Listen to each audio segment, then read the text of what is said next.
Olá, turma, sejam todos muito bem-vindos. Vocês estão no canal Sistema de Ensino Monte Carlo e aqui, como sempre, o professor Eduardo. Esse canal, já falei várias vezes, mas não custa lembrar, é um canal voltado para você, estudante, você, universitário, você, pesquisador, um canal com conteúdo de humanas, história, filosofia, sociologia, geografia social e econômica, enfim, a gente, com esse canal, abrange muitas áreas do conhecimento humano que, na minha humilde opinião, são conhecimentos e são conteúdos de instrução para a sociedade, tá? Porque as matérias de história, elas têm essa função, estudar o passado para entender os problemas do presente e projetar um futuro melhor, poder planejar um futuro melhor, entender onde erramos para poder projetar um acerto, né? Essa é a minha ideia.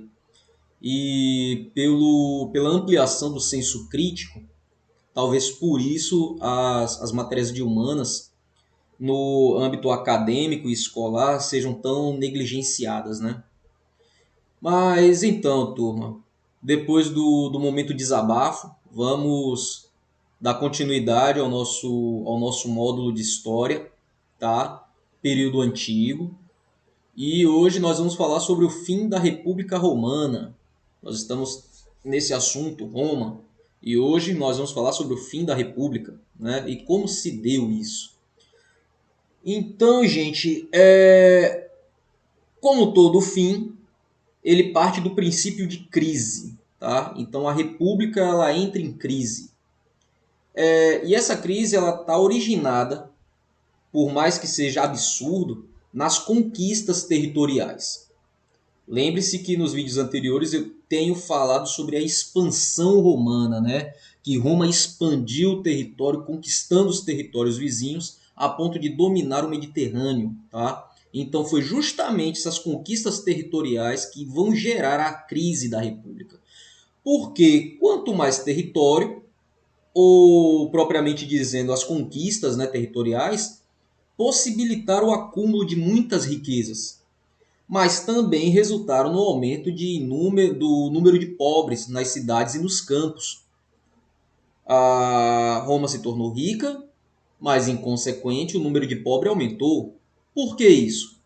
Porque, com a oferta de escravos, lembre-se que se é um exército que tem o objetivo de dominar, de domínio, de conquistar um território e dominar o seu povo ali que ali habitava, então esse povo dominado ele vai virar escravo.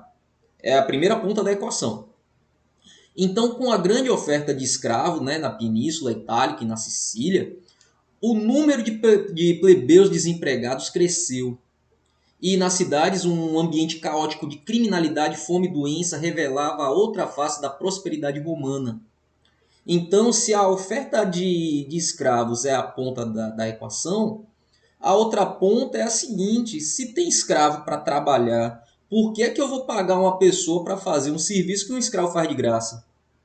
E aí vai gerar pobreza. E essa pessoa que entra na ponta da pobreza, ela precisa sobreviver de alguma forma. Então, se ela não acha emprego, ela entra na criminalidade, certo? A qualidade de vida dela despenca.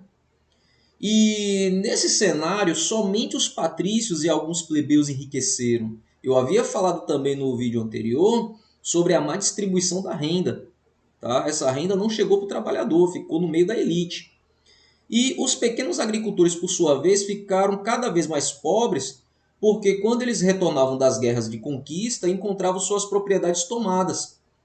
Falei também no vídeo anterior que quando o dono de terra, principalmente o pequeno agricultor, que ele era obrigado a ir para a guerra, e isso acontecia no seu momento de colheita e de semeadura, então quando ele voltava ele não tinha produção, também não tinha como vender o seu produto e não tinha como arrecadar dinheiro para pagar os devidos impostos. Então o Estado vinha e tomava as terras dele. E dessa forma, muitos camponeses se deslocaram para as cidades à procura de trabalho. Porque você não tinha mais trabalho no campo e isso vai aumentar o contingente de pobres na cidade. Diante dessa situação caótica, Tibério Graco, eleito tribuno da plebe, porque se o Senado entendeu que havia um problema, então tem que botar alguém ali para poder resolver esse problema. Então, Tibério Graco, ele era do meio dos plebeus e ele foi eleito, né, tribuno para a área da Assembleia que correspondia aos plebeus, certo? E ele propôs várias mudanças. E uma delas estabelecia uma ampla reforma agrária que limitava o tamanho das propriedades rurais e distribuía a terra aos camponeses pobres que lutavam nas guerras. Analise esse problema, analise esse detalhe. Reforma agrária, da terra para o pobre trabalhar. Se a maioria das terras estava na mão da elite, apesar de aprovada no Senado, dando continuidade ao raciocínio para a gente concluir ele, a proposta teve forte resistência da elite, porque a elite estava perdendo terra. Assim, em uma rebelião liderada pelos patrícios, dentro da Assembleia, Tibério acabou assassinado. Então, sempre que aparece um político, tanto foi na antiguidade como na atualidade, sempre que aparece um político que tenta fazer alguma coisa em benefício do povo, a elite se manifesta. 10 anos depois desse incidente, as ideias de Tibério sobre a reforma agrária foram retomadas pelo seu irmão Caio, também eleito tribuno da plebe. E além de defender, né, de retomar a reforma agrária, a distribuição de terra para a população pobre, para que ela pudesse trabalhar e gerar dinheiro para pagar os seus devidos impostos, Caio Graco propôs ainda estender a cidadania aos povos aliados da Península Itálica. E a resistência às propostas de Caio Graco foi geral. Mais uma vez, a elite ela se manifesta. Porque agora aparece um político que, além de promover a reforma agrária, ele quer ampliar o título de cidadania para qualquer indivíduo que fosse aliado da plebe, ou até mesmo da própria nobreza. Mas isso atinge em cheio o prestígio da sociedade, da alta classe social. Porque vamos relembrar que Patrício, que era a elite, era um descendente dos fundadores de Roma.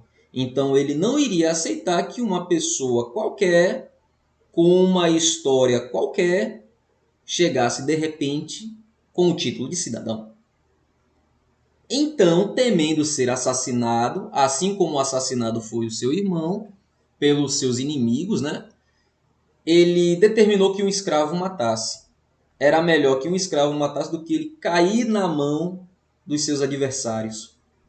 Então, é chocante, chega a ser chocante, é triste, mas a verdade é que a elite não quer ver o menos favorecido se dando bem.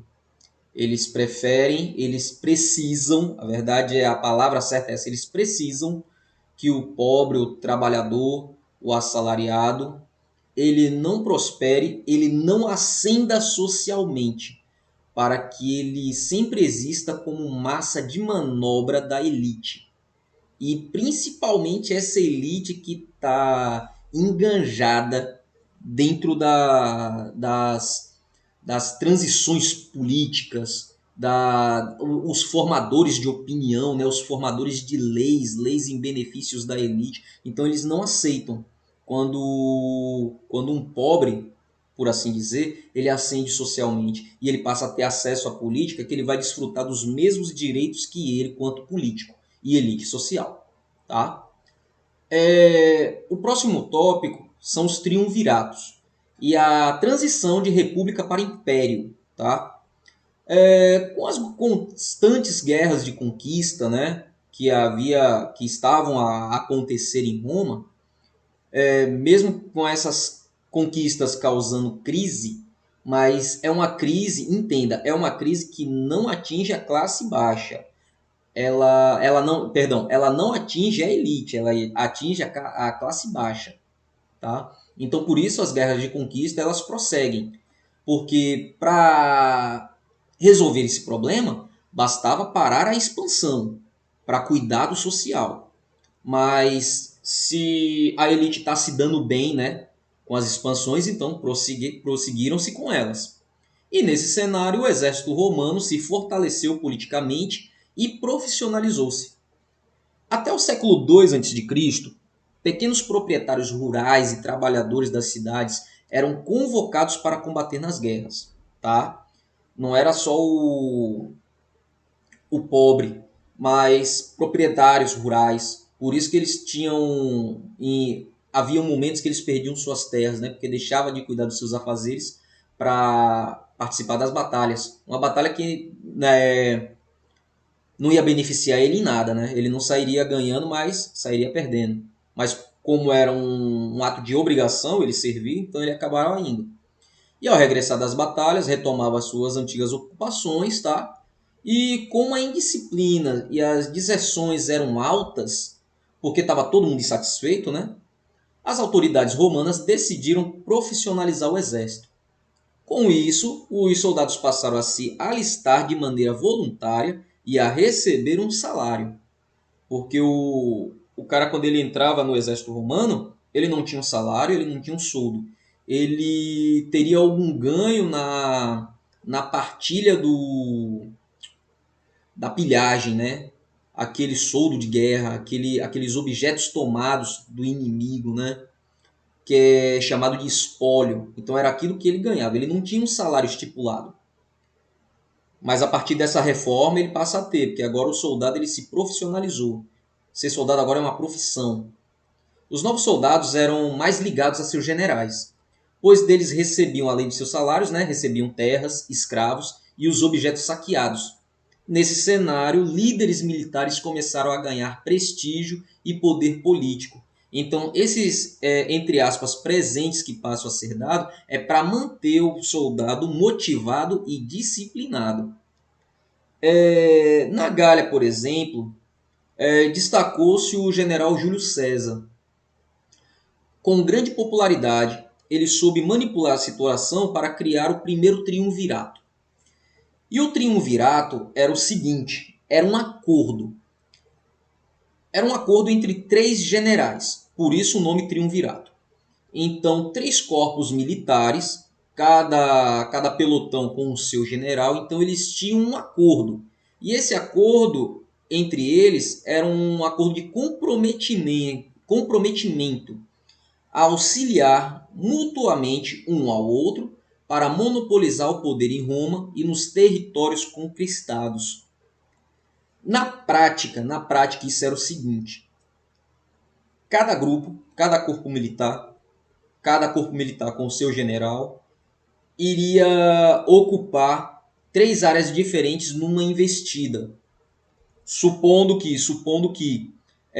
o território a ser invadido fosse a Judéia, então cada corpo ia se posicionar numa direção, um no norte, um no sul, outro no leste. E ali ia se dar a peleja. No momento em que um dos corpos militares precisasse de auxílio, bastava mandar um mensageiro para o corpo militar mais próximo e esse viria em socorro a ele. Então o triunvirato ele funcionava dessa forma. Júlio César ele vai revolucionar a forma de se fazer guerra na antiguidade, com esse sistema de triunvirato, de auxílio mútuo no momento da guerra. Então no momento da batalha que um pelotão tivesse mais necessitado, era só mandar uma mensagem para o pelotão que estivesse próximo para partir em socorro. Com a morte de Crasso, o triunvirato chegou ao fim. E a disputa pelo poder transformou-se em uma verdadeira guerra civil, porque o primeiro triunvirato era César, Pompeu e Crasso. Então, quando Crasso ele morre, então vai haver uma guerra entre Júlio César e, se não me falha a memória, era Pompeu. Mas vamos prosseguir aqui a leitura, para a gente amarrar direitinho aqui esse raciocínio. Então, a disputa pelo poder ela vira uma guerra civil, resultando na vitória de César sobre Pompeu. Isso. Então, com a vitória de Júlio César, ele foi declarado ditador pelo Senado. Ditador nesse contexto histórico não é o mesmo conceito de ditador da modernidade. Então, o fato de você ser um ditador na política romana era um título de nobreza, tá? E de ascensão política. Mas ele não teria poder de domínio sobre a sociedade. Então, existe essa diferença entre ditador na antiguidade e ditador na era moderna. No governo, ele atuou com grande habilidade, anistiou os inimigos, reformou a administração pública e atendeu a várias demandas sociais. Tá? E mesmo apesar da sua popularidade, César foi assassinado. César foi morto em consequência de uma conspiração liderada por senadores que temiam ver nele a volta da monarquia. O fato é que mais um político que viu a necessidade e começou a fazer coisas que beneficiasse a população de classe baixa, o pobre. Então, o próprio Senado, César, é necessário que se diga disso. César foi morto dentro do Senado. Os políticos, representantes da elite. E, após a morte de César, formou-se o segundo triunvirato, composto pelos generais Marco Antônio, Otávio e Lépido, todos eles seguidores de César. E depois de uma luta sangrenta entre exércitos rivais, Otávio venceu Marco Antônio. Observe que existia essa disputa, mesmo que existisse o acordo do triunvirato, os corpos militares há momentos que eles guerreiam entre si, porque mesmo eles tendo esse acordo, mas a ideologia de cada general, ela poderia se desvirtuar ou se desviar, e aí haveria o embate entre os próprios generais que tinham esse acordo do triunvirato. E esse acontecimento, esse duelo entre Otávio e Marco Antônio, vai ser o início, ou que vai dar o acontecimento, é o marco, né? O marco de início, melhor dizendo, é o marco que vai findar a República e dará início ao Império Romano. Então, as guerras entre os generais do Triunvirato vai ser necessário mudar a forma de fazer política em Roma, que já estava em crise, que o triunvirato, mesmo sendo uma ideia fantástica, não vai resolver o problema, então vai se formar o Império. E o Império é o nosso próximo assunto na nossa próxima aula. Tudo bem? Turma, eu estou muito empolgado, eu estou muito feliz com os resultados que o nosso canal está gerando e espero contar sempre com a audiência de vocês. E nunca se esqueçam, história é necessário. A todos muito obrigado e até a próxima.